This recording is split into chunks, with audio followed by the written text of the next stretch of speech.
इथून मी पुढे आलो नाहीये कधी. तर हे पांढरे आहे ना, याच्यावरनं नॉर्मल उड्या मारायच्यात ना. नॉर्मल एकदम चिंदी आहे. नॉर्मल या इकडून गोल करू ना दगडावर हळूहळू. इथेच चुकलेलो मी, माहितीये का मागच्या वेळेस इथेच. हा आता मी अग्रेस केलाय तुम्ही अग्रेस केलाय. या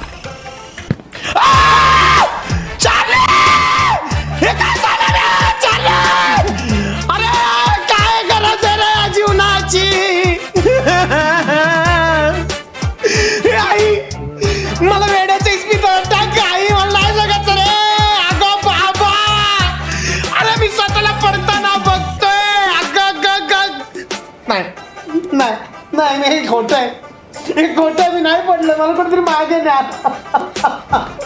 मला मागे नाही ना प्लीज चार्ली मला मागे बोलव रे. चार्ली काहीतरी कर रे. डेव्हलपर मी तो गुलाम राहतो भाऊ. मला वर घे परत तिकडे घेऊन जा. मला नाही जगायचं. आईच्या गावात नाही ना. हे दुःख सांगणे होते. चेतन मला मारू टाक. चेतन प्लीज मला जगायचं नाही बाबा. अरे एवढ्या फालतू उड्या मला मारता येत नाही. मी एवढा वर इजी गेलो रे. अरे किती कॉन्फिडन्स गेलो होतो रे. हा कॉन्फिडन्स कुठे गेला एका छोट्याच्या उडीमुळे रे. अगं बाय बाबा, हे काय विषय रे देवा. आईची किट्टी रे. शांत हो भावा, शांत हो. अजून आपल्याला खूप जगायचं आहे. नाही मी शांत होतो. मी तुझ्या